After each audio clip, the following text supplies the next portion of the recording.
Selain daripada kita dapat mengenal Allah yang telah menciptakan bagi segala sesuatu, setiap yang Allah ciptakan itu memberikan kesan yang baik kepada kita, memberikan kesan positif kepada kita.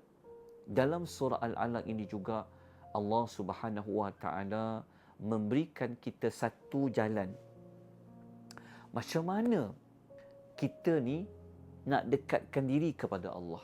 Allah ada memberikan kita satu jalan macam mana kita nak tenangkan diri kita. Kita nak dapat bahagia. Kita nak dapat gembira. Apa perkara itu? Perkara itu sebenarnya ada pada salat.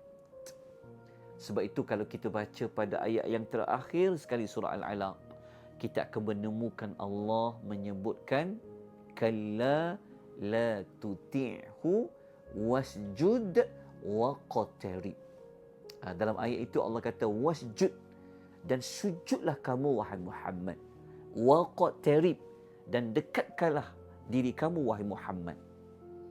Sujud dengan dekatkan diri mempunyai pertalian yang sangat rapat.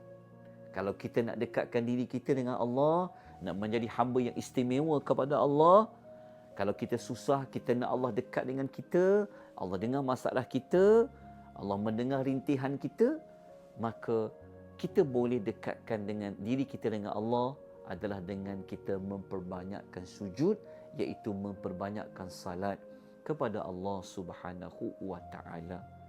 Kalau kita benar-benar hamba kepada Allah, tanda kita mengakui Allah lah yang cipta kita daripada seketul darah. Sebab Al-Alaq itu adalah seketul darah.